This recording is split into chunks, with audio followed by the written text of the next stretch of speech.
That it is. So we'll just give a minute more here and then we'll get going. All right.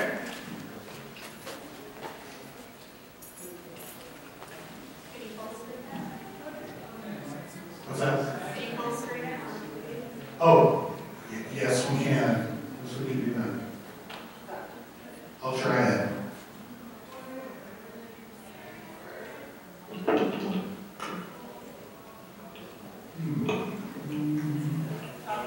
Top right, yeah. There. Now your face is really big. Because, you know. I don't mean anything by that, really. Okay. Well, I think we are going to get started. I want to thank everybody for coming here and just talk about Andy a minute, and then we're going to jump right into it. He has been a grand partner. He's so responsive. It's amazing. And I think that comes from his background, working with teams with people, workshopping with people, and getting responses from them. So it's been a pleasure to work with him. I think we're going to be highly entertained by what he's got to say to us today.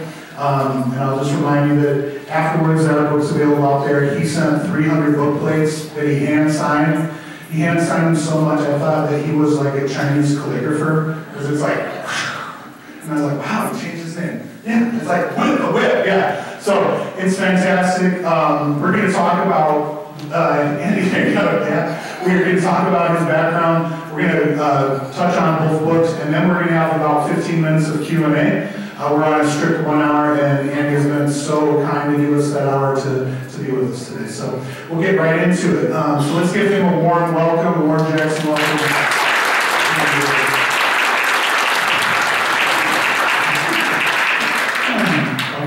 So Andy, I just want to kind of start off. Can you just tell us, before you got to be a writer and got famous, what has been your background in working, and kind of what is your background with science and the fascination with science? Well, I mean, before I bundled into writing, I was a software engineer, computer programmer for about 25 years. I mean, I always wanted to be a writer back even when I was a teenager, but I also really enjoy having regular meals. So I decided to go into engineering instead.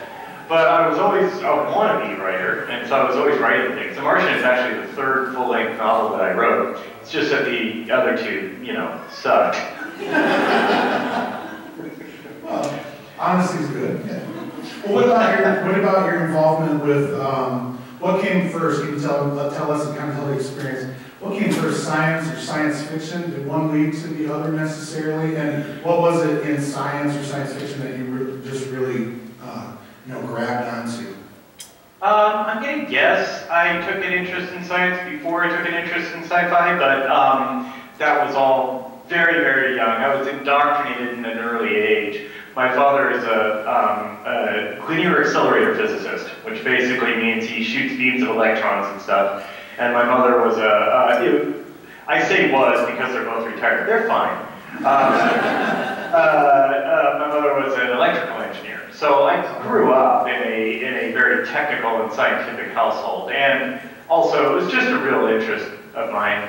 It was also a thing that my father and I would bond over because it was a common interest that we had. So I'd ask him random science questions, and he'd be like, "Sure, I'll sit down. I'll explain how that works." And then I also ended up reading my dad. Well, once I got old enough to really, like the 10 or 11 range. I started reading my dad's inexhaustible collection of science fiction novels that he accumulated over his life. And so I was reading these, these classic sci-fi. I grew up reading baby boomer sci-fi, so like Isaac Asimov, Robert Heinlein, Arthur C. Clarke. They're my holy trinity. And I mean, I was reading the actual physical books from the 50s and 60s, like, yellowed, cracked pages, and right at that midway point, there's a glossy ad for Kent cigarettes, So, it's a highlight. So, yeah, I mean, that's kind of how I ended up the dork that I am. Okay, a good explanation. So, have you ever read the Martian Chronicles, or are you a Bradbury guy or no? Yeah, I mean, okay, confession time. I did not read the Martian Chronicles, but I watched it. They had that 70s miniseries of that, which was kind of cool. Right on, yeah. So, what we've been talking about a lot about today is we've got a bunch of different creators, but let's just jump right into Artemis, since that's kind of what you're doing now, and then we'll kind of go back to the Martian and go there. So can you, because I think you'll do a better job since you wrote it, I'm going to have you get down the premise of the book, and we'll dive into kind of some of the deeper concepts. Okay, well, Artemis is my second book. You know, no pressure following up the Martian. It takes place in humanity's first non-Earth city, the first, you know, city that's not on Earth. It's a small town on the moon called Artemis. Its economy is primarily tourism-based, and there's about 2,000 people living there. And the main conceit of Artemis is that, I mean, it takes place in the 2080s, and the main conceit is that competition in the commercial space industry has driven the price to low Earth orbit down far enough that middle-class people can afford to go into space, which is what enables a tourism industry on the moon. Sorry, I'm a bit gunky. The main character is a woman who is a small-time criminal in Artemis. Mostly she makes her money by smuggled contraband stuff in. And she gets in way over her head on a kind of a heist that she gets hired to do. And if you're curious what constitutes contraband on the moon, mostly it's just anything that's flammable. They live in large pressure vessels, so a fire is a disaster. You know, like really much, much worse than a fire on Earth City. So anything that's flammable is either not allowed or very closely monitored. So one of the main things she smuggles in is tobacco. Yes, and that's kind of where her deeper troubles begin. I mean, it starts way before, but she gets talked into this whole mess of stuff that really gets her in danger. Like on this one, I kind of know some background. We'll dive into the Martian process.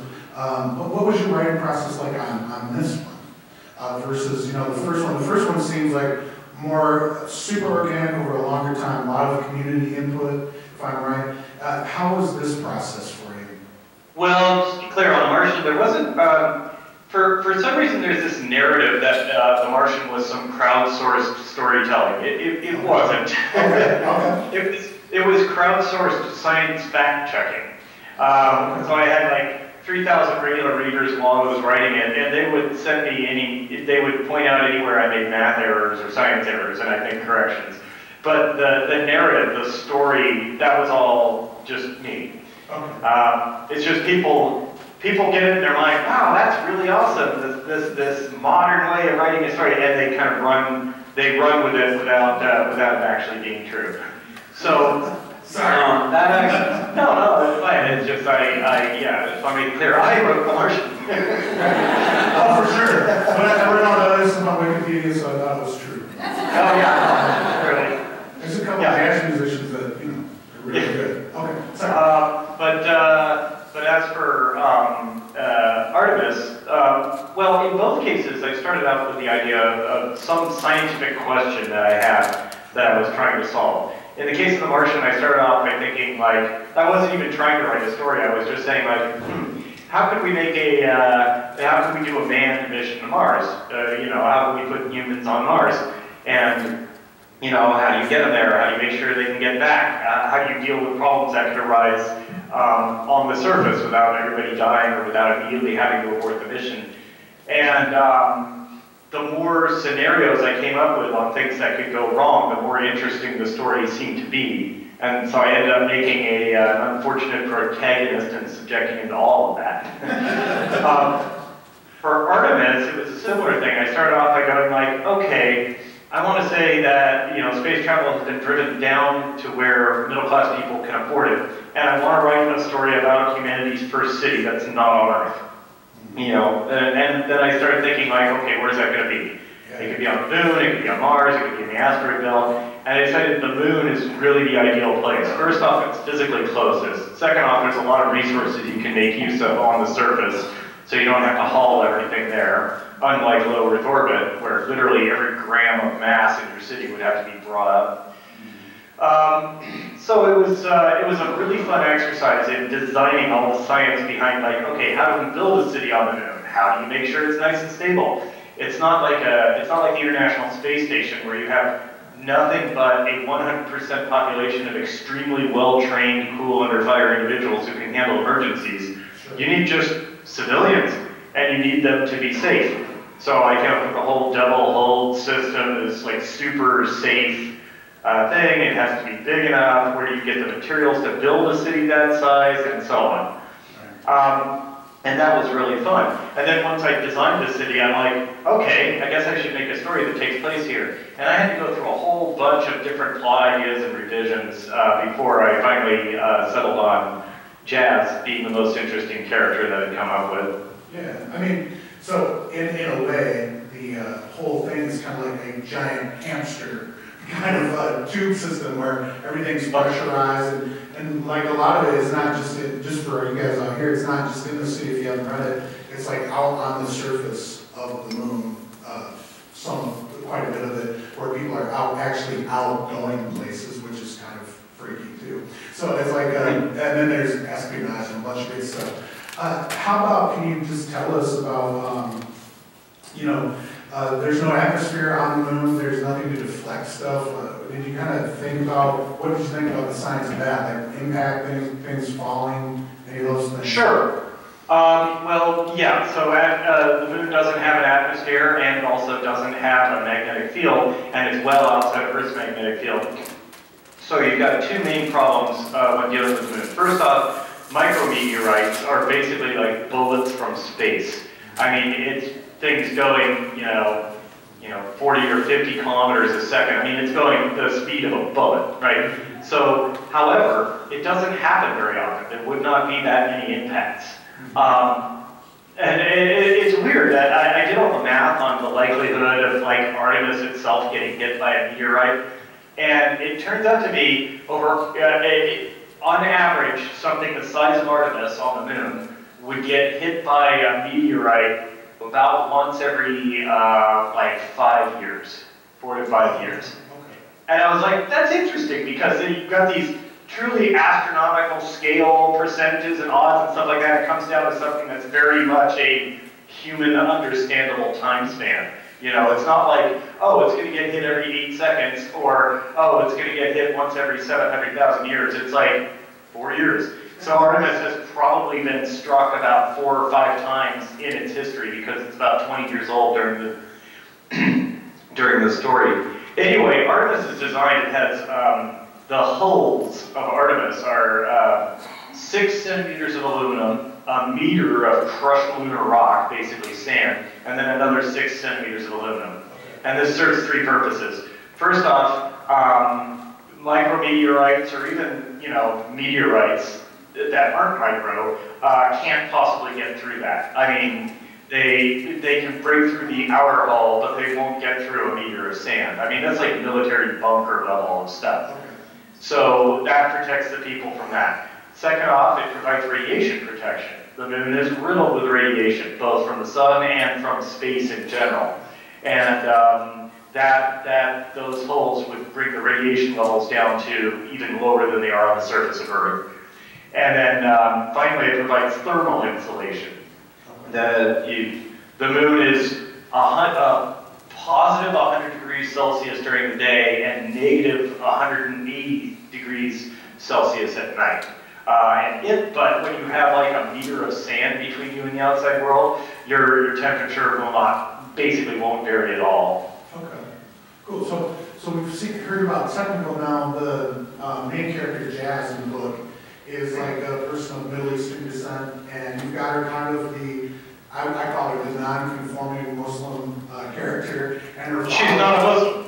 Remember, Islam is a religion, it's not ethnicity. She's no, she's not. She doesn't practice Islam, is what I mean. That's correct. Her dad's pretty forthright. Her dad is a devout Muslim, and she is not a Muslim. Right. So, well, kind of tell me why you went with that particular character. How'd you come up with Jazz, and why did you go to that place? Because she is a very different character than the character from The Martian. Yeah, Jazz is a 26-year-old woman who has a devout, and she's of Saudi Arabian descent, and she has a devout Muslim father. So, you know, write what you know. The reason I ended up with that was, after I designed the city, I had a whole bunch of plots that I was going through. I came up with a whole story to take place in Artemis. The whole plot flow. I just wrote out an outline of what I wanted to have happen, and it wasn't very good. Like, I was just like, this story just isn't working. My publisher agreed, and he's just like, yeah, no, I don't know, keep working on it. And so I said, like, all right, well, that story doesn't work, but the setting is awesome, so let me come up with a different story. And in that story, Jazz was in that first revision, but she was that first revision, I just needed this completely tertiary character. I needed a likable smuggler type. And so I was like, okay, I need a likable smuggler. Artemis is a very international city, people from all over the world. It's like America in the 1800s, where it's just like people coming from all over. And so I'm like, all right, I need to pick a country that I haven't used yet. Saudi Arabia. Okay, we're gonna have a Saudi smuggler, and we'll make her a woman just because women are more interesting than men. And all right, good enough. And like, she was gonna be in like 2 or 3 scenes total. And I kind of made her a smart ass, and then so on. So that story didn't work, and so I got to work on a different story. And I took elements from the first one, characters and stuff that I thought might work, and I put them together into a new story. A completely different plot, different set of main characters, different everything. But Jazz was in this second story as well. And she had a more central role, but still was not the protagonist, not anything like that. But she was a little bit larger of a role. And the second story didn't work either. But then I was like, okay, well, time to move on to my next plan. And I realized that Jazz was really interesting. The one consistent thing that I liked about the previous revs was that Jazz herself was an interesting character. This kind of tertiary and then later secondary character turned out to be the most interesting thing I come up with. And I'm like, well, why don't I just write a story about her? That'd be a crime novel because she's a criminal, but I can do that, And so that's how I ended up with, Jazz as the protagonist. And at that point, she was so cemented in my mind as who she was. She's like, oh, she's from Saudi Arabia, she's a woman, she's got a devout Muslim father, but she herself does not practice, and she's kind of a greedy, but at the same time funny, and so on. She was so cemented in my mind that I couldn't change her. So if I changed her to something I'm more familiar with, like white male, something like that, my imagination just would have rebelled. It wouldn't have worked. I would have been fighting myself every step of the way. So I'm like, all right, I'm writing a book with a female lead. And I'm not a woman. So, that was a challenge for me. I had to be careful. And, men and women think about things differently. We approach problems differently. I mean, intellectual equal does not mean the path by which you get to a solution is the same. And so I did the only thing I could do, which is after I wrote the first draft, I ran by every woman in my circle of trust.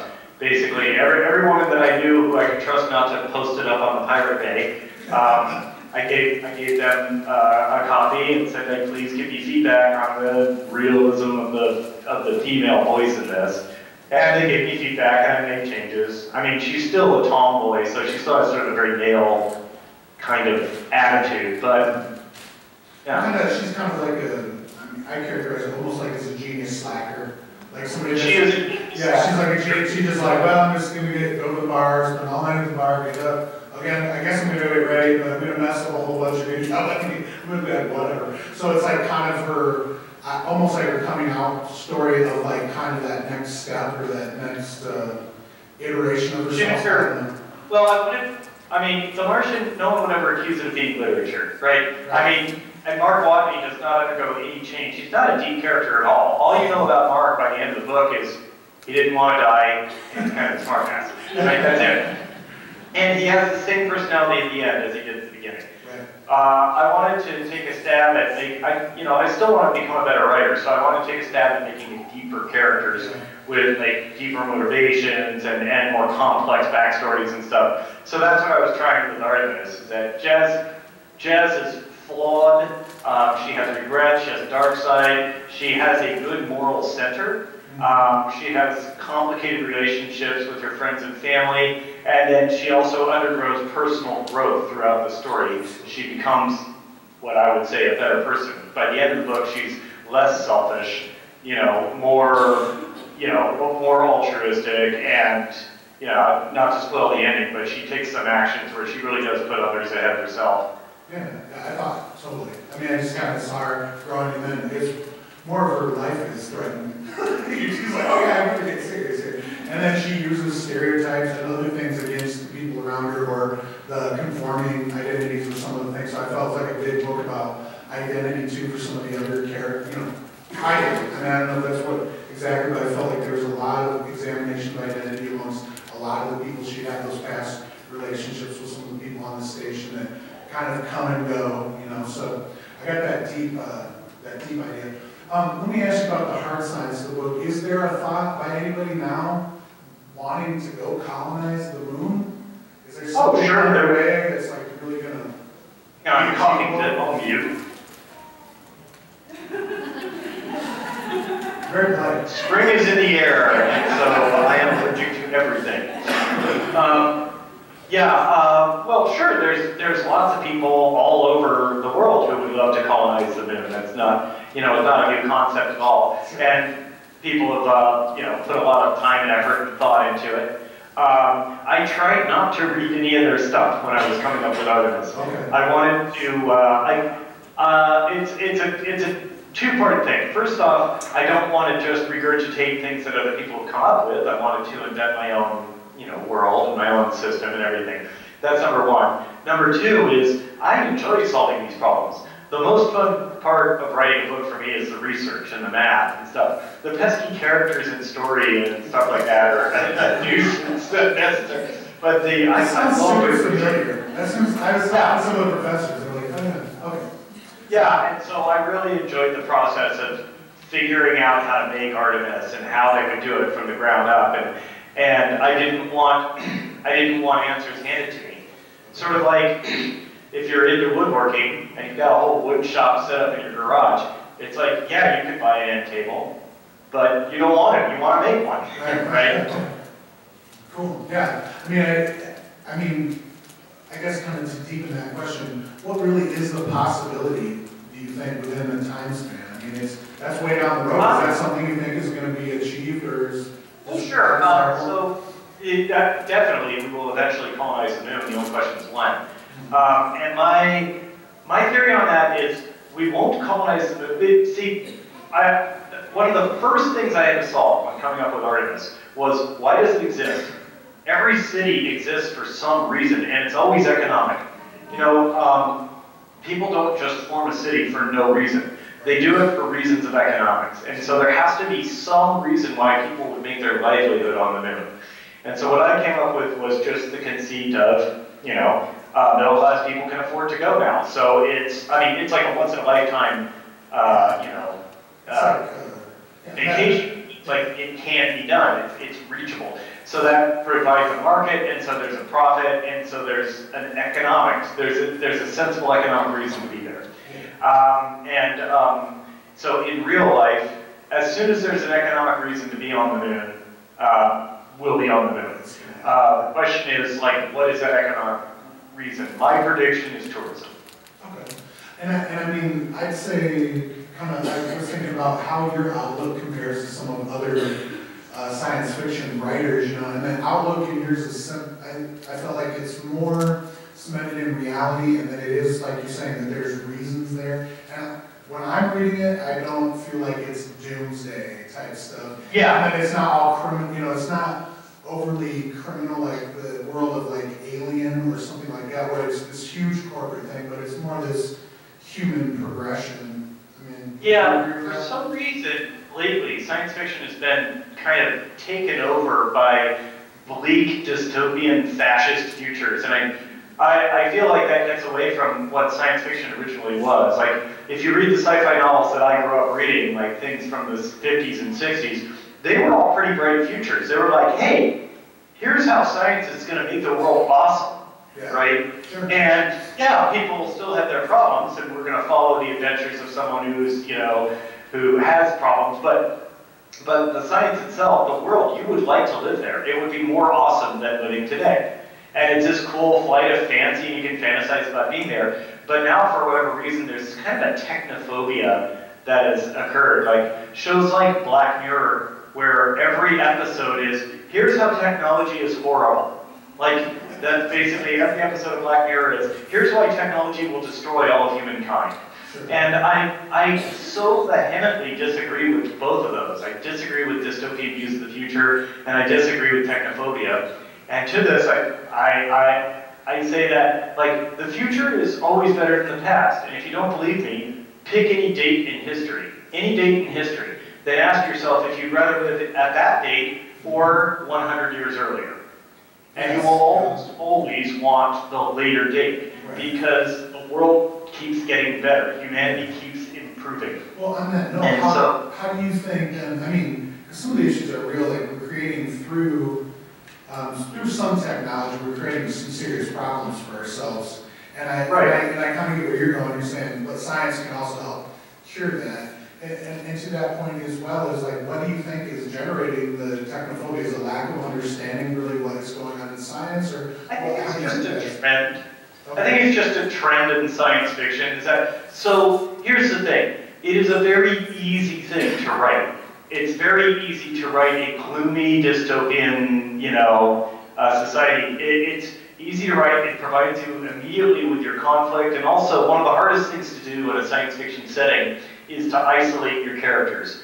To say like, oh, your character has a problem. Well, why doesn't this highly advanced society just solve it? You know? Yeah, right.